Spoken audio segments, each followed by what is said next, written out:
This isn't science fiction. There are currently hundreds, perhaps thousands of test plots of GE trees already being grown in the open around the world.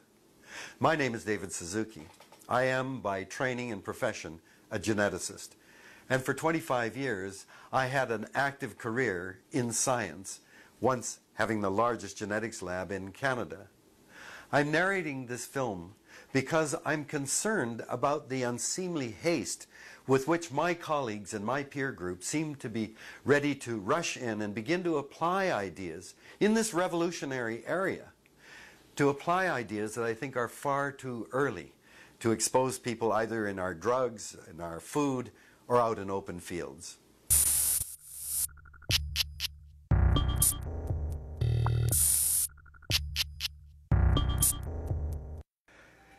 Genetic engineering is the insertion of genetic material, or DNA, into the cells of a living organism, usually using a bacterium or a virus. The artificially inserted DNA, selected for a specific trait of interest, can be extracted from an entirely unrelated plant, animal, or microorganism. The result is a plant or tree that has been altered in a way that could never occur in nature. Nor could it be achieved through traditional cross-pollination or hybridization. Genetic engineering is a new and complicated field which often yields unexpected results. In discussions I've had with my fellow geneticists, they often say, listen, Suzuki, we're just talking about DNA. DNA is DNA. What difference does it make what organism it comes from? We pull it out of this organism, put it into another, it's just DNA. They forget a fundamental fact. We study the genetics of organisms by breeding a male and a female of one species, looking at their offspring and breeding them through what is called vertical inheritance within a species. When you take a gene from one species and transfer that DNA into a totally unrelated species, that's a completely different kind of experiment. This is now called horizontal inheritance. We've never done that before, and it is absolutely bad science to say that we can look at vertical inheritance and use the same ideas to explain what goes on in horizontal experiments. It's just lousy science. This one gene, one protein, one trait caricature of how genetics works, that's the whole foundation of the biotechnology industry, is a complete misrepresentation of everything we know about how genetics in complex organisms actually works. Biotechnologists think genes are genes. It doesn't matter where you stick them, and they'll just function the way they normally do. Any geneticist who thinks about that should know better. Genes don't function alone. They function within the context of the entire genome. Nature acts on the entire genome because after fertilization, there are whole sets of genes turned on and off in the proper sequence so that you get the development of a complete organism. So that whole orchestration is an integrated genome that acts as a complete entity. To take a gene out of a fish and stick it into a plant means the fish gene suddenly wakes up and goes, where the hell am I? Who are all these other genes around me? Because you've altered the context within which that gene is found. It would be like taking Bono out of U2 and putting him into the New York Philharmonic Orchestra and say, okay, folks, play music. Well, you get noise of some sort, but nobody can anticipate what the sum total of that activity will be. It's just a mistake to think that genes act as if their traits are expressed regardless of where they exist. The promoters of this technology would have us believe that genetic engineering is somehow more scientifically precise than traditional forms of breeding of plants and animals, and that's simply not true. Genetic engineering is an inherently uncertain process. It's inherently hazardous. When genes from various flowering plants and bacteria and what have you are forced into the embryos of either our food crops or of the cells from living trees, they don't know what's going to happen. They don't know where those genes will land, and they don't know what effects it'll have on the underlying processes of gene expression that make a corn plant, or that make a poplar tree. One of the main problems is that those pushing the benefits of genetic engineering stand to gain enormously from it. Today, products of biotechnology are being incorporated into our food, sprayed onto our fields, and engineered into our medicines without our knowledge, with little public discussion, and with the active support and funding of governments. Even though there are profound health, ecological, and economic ramifications of this activity, the paper, timber, oil, and fruit industries are rushing ahead to genetically engineer trees. What we found through our research is that genetically engineered trees are truly the greatest threat to the world's remaining native forests since the invention of the chainsaw. Large paper, agriculture, and timber corporations are pouring vast sums of money into genetically engineering trees because they believe they will be more efficient and profitable. They hope to engineer traits so that trees kill insects. Trees resist toxic herbicides. Trees will have reduced lignin, the long fiber that gives rigidity to the tree and makes it difficult to manufacture paper. Trees that are sterile, producing no seeds, nuts, pollen, nectar, or fruit. The insertion into the cells of trees of the gene from a naturally occurring bacterium, Bacillus thuringiensis, that produces Bt toxin that kills insects, would cause every leaf, flower, fruit, or grain of pollen of the tree to produce the insecticide. Advocates claim that this would decrease the need for applied chemical pesticides because pests would be exterminated by eating the tree. But geneticists know from experience that using an insecticide in this fashion selects resistant insects, putting the industry on a treadmill of requiring an endless string of different, often more toxic pesticides. The pesticide can't be washed off because it's in every cell of the genetically engineered plant or tree. Because of this, there is no specific target and no real limit to what or who can be harmed. This toxin acts strictly as an insecticide, and this toxin is also designed to be expressed throughout the entire organism. In this case, you'll see Bt toxin expressed from the roots through the trunk into the limbs and leaves of this organism 24 hours a day, 7 days a week, for the entire existence of this organism from cradle to grave and even beyond. Already, crops genetically engineered to produce Bt toxin have unintentionally resulted in the evolution of Bt-resistant pests. The emergence of these superbugs has resulted in an increased use of even more toxic pesticides to try to control them. But the ultimate tragedy is whenever you have something where it's like the pesticide is on all the time, it's in the crop all the time.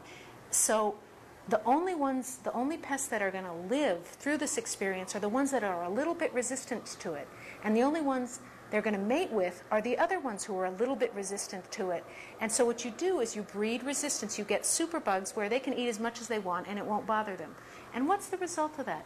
This miraculous, naturally occurring pesticide that's relied on by organic farmers becomes useless in a very short time period because of resistance. And who benefits? Monsanto benefits because they've been charging very high prices for a short period of time, and everyone else loses. Of all creatures in the world, insects are the most numerous and diverse, and play critical ecological roles like pollination, predation, and providing food for other species. Producing Bt, specifically Bt trees, I think it's a very, very crazy idea, especially if the plan is to introduce them in areas where there is any organism that might exchange genes with these trees. Trees have life cycles of 50 years, 100 years, and so on, during which time we're going to see the tree putting out pollen, putting out the toxin through the root system again, putting out the toxin through every single cell in this tree. And affecting insects and all these other organisms over this very, very long period of time. Genetically engineered plants carrying the gene for Bt toxin have inadvertently killed non-target insects like monarch butterflies. This was an unanticipated consequence of gene manipulation. We've seen this before with DDT. In the excitement over the power of chemistry, millions of pounds of DDT were used. It wasn't until years later that people noticed that songbirds and eagles were disappearing, victims of biomagnification that concentrates DDT up the food chain. What the long-term consequences of toxic trees will be is unknown.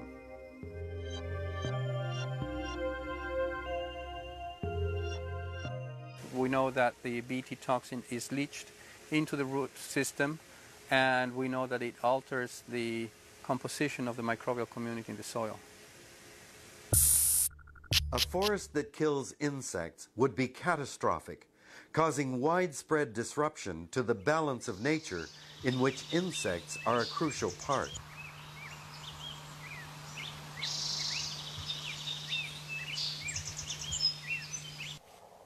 Furthermore, Bt toxin is being exuded by the root systems of corn and, as we will see, trees. And what this means is that the Bt toxin is entering the soil system via the roots of the organism containing the toxin. Now, the bacteria in the soil system are actually picking up the toxin and transferring it throughout soil bacteria in an entire ecosystem. And this Bt toxin is now being expressed or produced and emitted through this bacteria in unprecedented and very unnatural amounts through soil systems.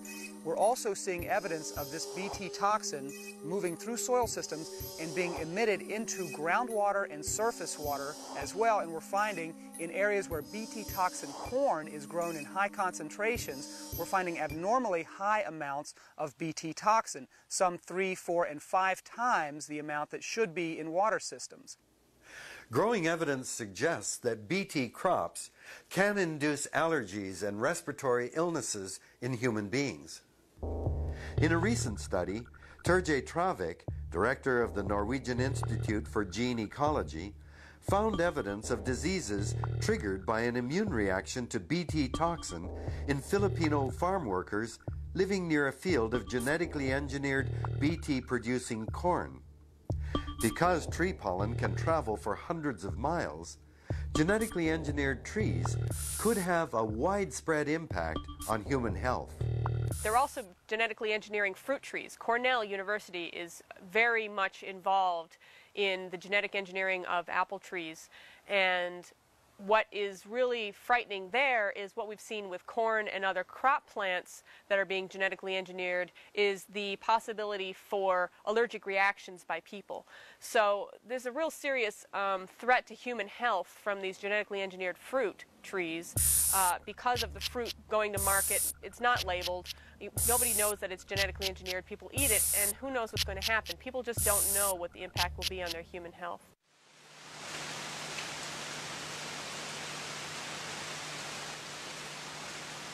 Many papaya growers on the Big Island of Hawaii, faced with the rampant spread of ring spot virus, have planted genetically engineered sunup papaya plants. But now, 5 years later, these genetically engineered papaya have black spot fungus. Growers are forced to heavily spray toxic fungicides on their plants every 10 days to control the fungus. GMO papayas are also susceptible to the black spot fungus, which means GMO farmers have to buy more costly pesticides. Some farmers are going out of business growing these papayas, as the price doesn't cover the costs. Although the effects of genetically engineered papaya on human health are not known, it has been discovered that people can have a wide range of allergic reactions to certain proteins used to alter the fruit. I'm concerned about GMOs for a couple reasons. First off, I'm concerned about the long-term effects of consuming foods that are derived from GMO organisms. Personally, I don't want to consume GMO foods. I'm also concerned about the long-term effects on birds and animals that consume GMO organisms? Today I'll speak as a private citizen. Until further notice, I will always speak as a private citizen on this matter. Genetic engineering is more than just the transfer of a novel gene. The construct is the mutant gene, but it's linked to a vector, which is usually a bacteria or virus. It's also linked to a promoter, and it's linked to a drug-resistant marker. Now, the National Academy of Science has just released a report, and it says the potential risk of unintended side effects from GE foods, genetically engineered foods, is greater than from natural process. So it kind of alarms you to watch carefully for GE foods. Large numbers of people are being subjected to a massive experiment without providing informed consent. At the very least, we should be able to see what food is genetically engineered so we can make our own choice. We know there's a lot of experimentation going on all over this country in genetic engineering of fruit trees, for example, whether allergic properties will pass on through that genetic engineering and people will buy an apple in the store that will have an effect on their health that will be completely unpredictable in advance.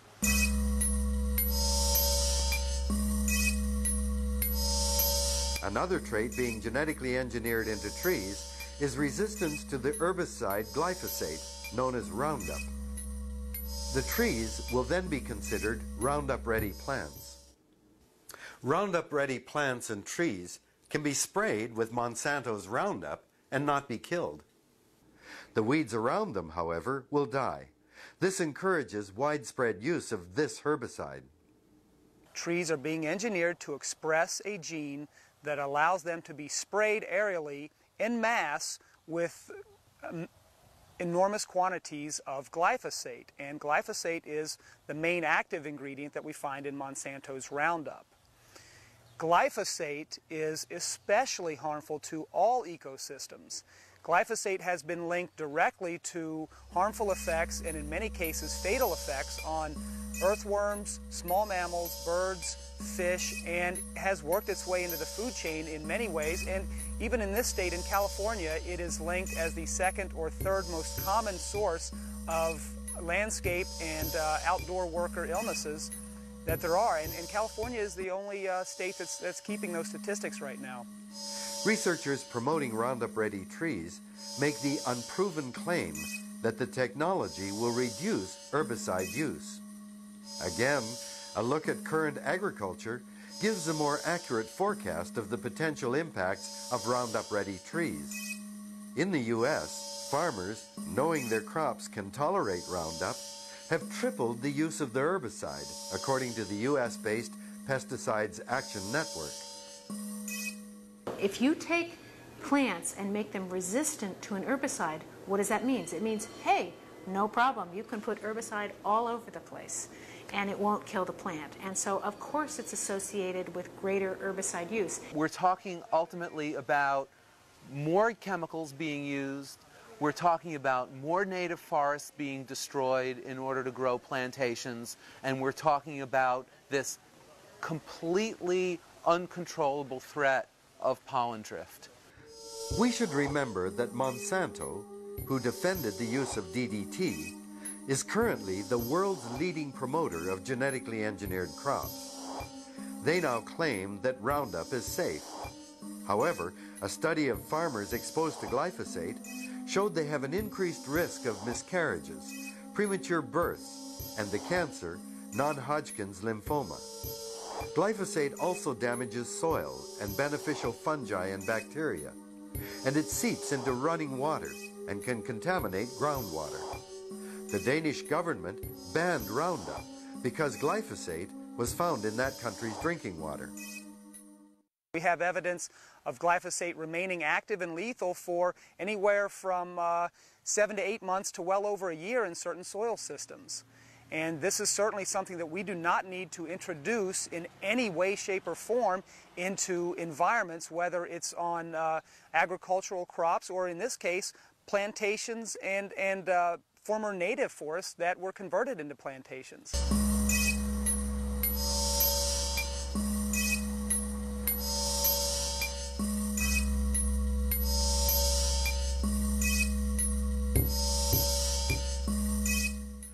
Lignin is the fiber that gives rigidity to the tree, but it's very hard and expensive to remove for the pulp and paper industry.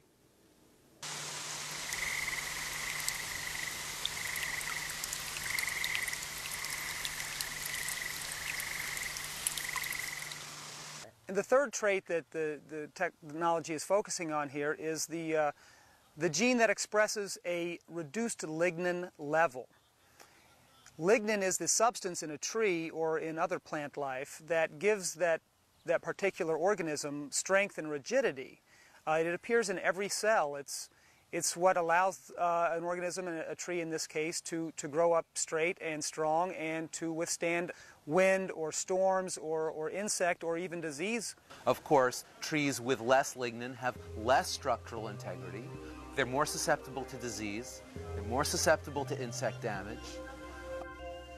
The paper industry claims reducing lignin from trees means less chemicals will be used during paper processing. However, lignin reduction increases a tree's susceptibility to insects, leading to increased pesticide use. These trees are also more susceptible to disease and animal browsing, as well as environmental stresses like wind that will kill many of these trees. In addition, dead, low lignin trees rot more quickly, releasing carbon dioxide, a major greenhouse gas, into the atmosphere. And once more, there is no way to predict what the long-term consequences will be if this technology is released into nature. The best thing for the environment is to not make paper out of tree pulp to start with. There are agricultural wastes, there are all sorts of recycled materials that can be used to make paper. The whole idea of using living trees and cutting them down to grind up into pulp to make paper is a completely absurd and incredibly wasteful process from the word go. If the paper industry cared one iota about the environment, they wouldn't be investing in genetic engineering trees, they would be investigating alternatives to wood fiber as a source of paper pulp. There are, of course, alternatives out there, alternative fibers, hemp, canaf, agricultural waste, and beyond that, there's also so much waste just within the waste stream itself that it's estimated that like about 1 in 10 of the trees cut off our national forests would basically go directly into a landfill.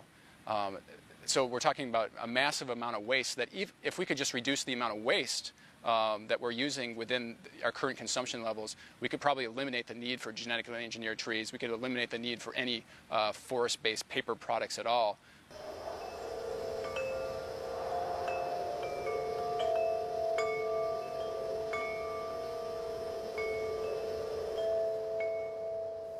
Pollen can blow over many, many miles, and one of the greatest threats is the blowing of genetically engineered pollen onto native lands and forests. Native trees will be contaminated and will continue to contaminate more trees in an endless cycle. With trees capable of spreading their pollen over hundreds of miles, it wouldn't take long for a genetically engineered tree in a test plot in Michigan, for example, to contaminate all of North America. Sterility, or terminator technology, is industry's solution to this problem. But will it work? Now, the fourth trait that industry is aggressively pursuing here is the sterility gene. Industry is hoping that it can maintain a sterile gene in all of these organisms, trees and as well agricultural crops, to keep cross-pollination from happening. However, we do know that industry is not going to guarantee sterility 100% of the time. They have said so. The terminator gene produces a toxin that prevents the plant, the seeds coming from that plant, being viable. So that you can't plant the soybean seeds if they had a terminator gene implanted in them. You can't replant that seed. Now, you can take that a step further. Now we're consuming that seed that can't be replanted. So what's happened to it nutritionally? And how's that toxin that, you know, it's a marvel of science that they could do that. But their knowledge is way ahead of their wisdom here, because now we're consuming that product, and it's potentially terminating us in some subtle way that can't be told for 10 or 20 years.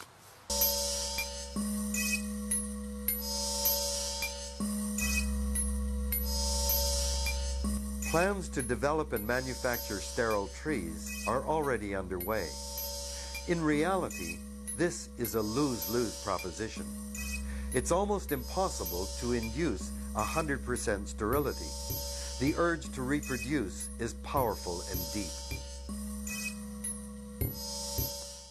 Martha Crouch, who's a plant geneticist at Indiana University, who did some of the basic science upon which the Terminator technology, as it's called, is based, says that this is a technology that can never be reliable, and that even a small amount of slippage in the reliability of these sterility technologies can actually spread sterility to other plant varieties in the case of food crops and into our native forests.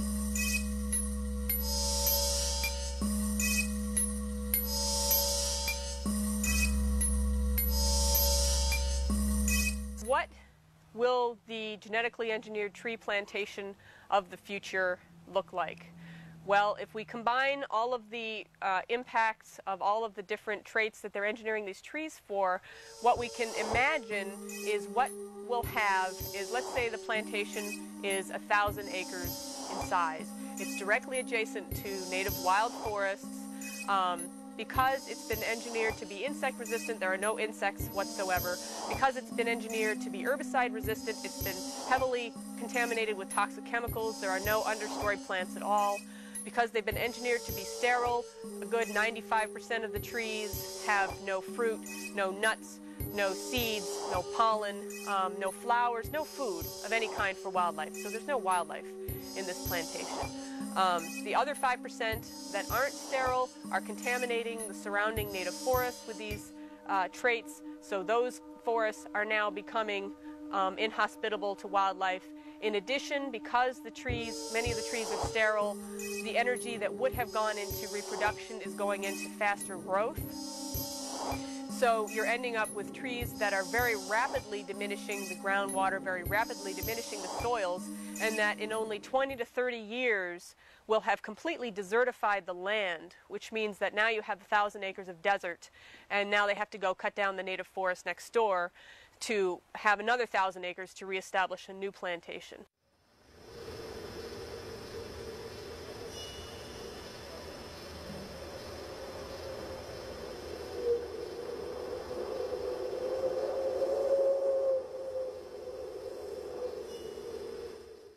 There are test plots of genetically engineered trees being grown in about 100, 150 locations all over the United States right now. Many of these are outdoor plots that can affect our own forests, that can affect the integrity of land that people already depend on.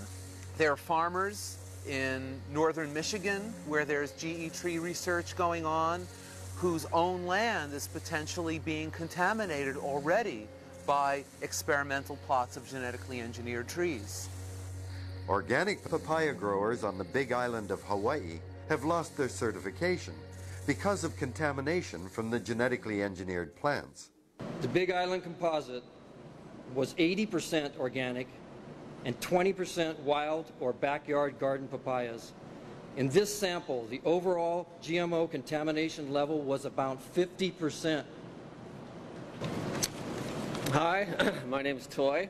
I've been a Big Island farmer, organic farmer, for over 6 years. My family farm recently found out we had GMO contamination on our 170-tree papaya orchard. Test results showed no GMO trees. Oh, what's going on here? However, the seeds inside the papaya fruit tested positive for GMO contamination. Somehow, GMO airborne pollen had contaminated the papaya seed in the fruit on these non-GMO trees. GMO pollen from an unknown airborne source has ruined our entire papaya crop. Because of my integrity as an organic farmer, I had no choice but to cut down all 170 trees. That's 170 trees. We lost, number one, our own seed stock, and number two, thousands of dollars in papaya sales. In my opinion, we have not studied these things carefully enough before release, especially to the open field. And after today's finding about how widespread these things are, it just raises my concern that much more. When we make a mistake medically, we recall the product. Can you recall this? Thank you. The spread of genetic material has legal implications for landowners and for public lands. Recent legal cases suggest that contaminated trees will become the property of the corporation that patented their genetically engineered genes, regardless of whether those trees are on public or private land. A look at what has happened to farmers like Percy Schmeiser offers a preview of what could happen if genetically engineered traits contaminate our forests. When Monsanto laid the lawsuit against me, they admitted it was a test case, and they wanted to see how far they could exercise through patent law control over a farmer, regardless of how the seed gets into a farmer's field. And the judge, after 2.5 weeks of trial, what he ruled is what startled property owners and farmers throughout the world when he ruled it does not matter how any of Monsanto's GMO seeds or plants, in this case canola, gets onto a farmer's field. And he went on so far to specify how this could happen: cross-pollination, direct seed movement, by wind, by birds, by floods, etc. It doesn't matter how it gets there, destroying your crop. All of your crop becomes Monsanto's ownership, and they can lay a lawsuit on top of it against you. Even if the contamination rate is 1%, all your other 99% of your crop goes to Monsanto. And that's what startled the world, how farmers could lose their rights overnight. An organic farmer could lose his seeds and his rights overnight and get subject to a lawsuit. What this all means with this patent laws that Monsanto has on life-giving forms such as a gene is that if they're saying that if they put one gene into any life form, a seed or a plant, they have invented that seed or a plant. That means that if a gene gets into any species of trees, the person who has those trees or the government, it no longer belongs to them, it belongs to Monsanto. Because once a gene gets in, they say they have invented that seed, they have invented that plant, they have invented that gene, or that tree, with just one gene in it. And that's how serious this whole issue of GMOs are. It's not only the issue of food and the environment, but it's the whole issue of control of all our natural resources, including seeds and plants. So the genetic engineering adds a whole new layer to that, where trees will be produced essentially by companies in the lab, be intellectual property, and then could escape onto our public lands. What does that mean? Would a corporation have the right to go onto the public land and say, well, that's my tree, I produced it in my laboratory, I get to cut it down? Does it mean they get to drive a road into the wilderness, or the public has to pay for a road into a wilderness area that's never been logged because some pollen fell into that forest and now a tree has grown up in that forest that was once a national park perhaps, like Yellowstone or Yosemite? These are huge issues, and this is a public debate that we need to have. This public debate will need to answer some difficult questions. Can life be owned? If a corporation changes one gene in a tree, does it own that tree and all the trees it contaminates? Is life a commodity? I feel it is very important for scientists to engage in public discussions about the significance and implications of their work, especially in the case of genetic engineering, when we will all be impacted. When we're talking about the privatization of life itself for private profit, we're talking about a very radical economic, political and social agenda which runs completely counter to the values and worldviews of many Indigenous communities, communities in the South, and frankly most right-thinking people, I think, right around the world, who would see life as being much more than something that can just be bought and sold and manipulated by a few private companies for their own profit. Genetically engineered trees are being targeted to where labor and land is cheap and the growing seasons long, particularly the global south.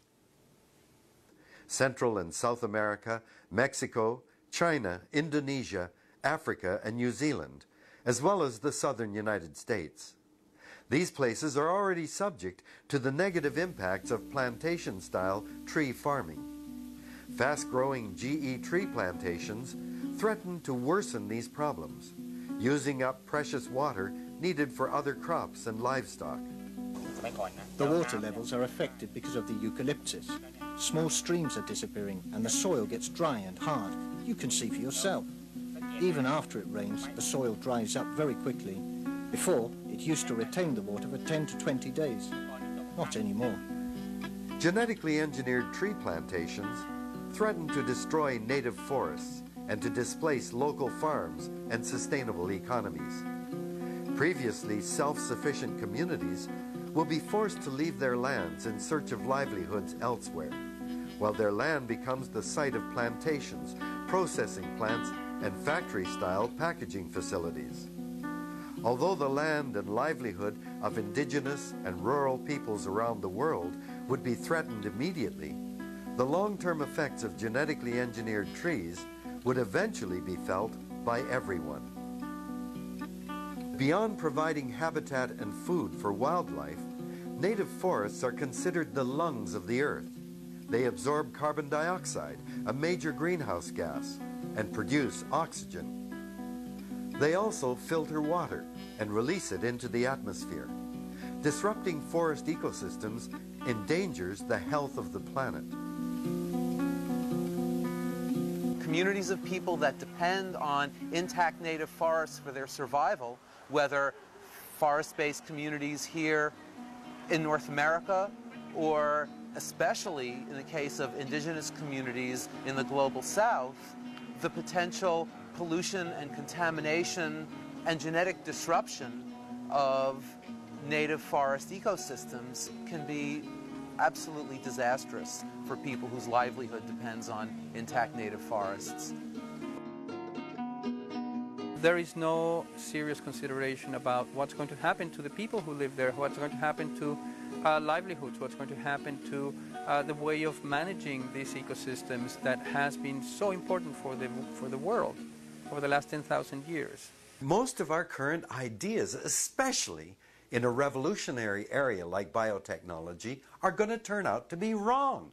That's not a denigration or an insult to science. That's the way a science progresses. You make a set of observations, you set up a hypothesis to make sense of them, you carry out an experiment, you get the results, then you say, how well did we do? Chances are you say, oh man, was I wrong? You toss that hypothesis out and set up another one. That's how science progresses. So I want to repeat, in any revolutionary area, and biotechnology is a revolutionary area, most of our current ideas are wrong. Then I ask you, what the hell is the rush to apply these ideas that we're getting? We're still at the bare beginning of understanding of what we're doing. The rush to apply these ideas is absolutely dangerous because we don't have a clue what the long-term impact of our manipulations is going to be. What is needed is the application of the precautionary principle to genetically engineered organisms. The precautionary principle demands convincing evidence of both a need for the product and its safety before acceptance of a new technology. It's a lose-lose scenario. There's no way of dealing with this unless you stop this technology before it gets out of the laboratory. I think now is the time to stop this technology before it's too late. And I think it can be stopped. This is about the corporate enclosure of life itself, and that is why I think it's so important for people to stand up and resist GE trees. If we want a future on this planet for people, for communities that have nurtured and cherished biodiversity around the world, especially indigenous communities that are being displaced very often by these transnational timber companies, we need to actually be standing up and doing something about this before it is too late. Consumers can vote on a daily basis for GE-free foods, fruits, nuts, paper products, and lumber with thoughtful shopping. Consumers can ask where their food products are coming from.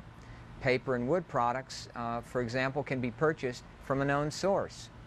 We can seek out locally grown organic produce. Ask for organic products at your local grocery store and purchase wood or paper products made from non-genetically engineered trees.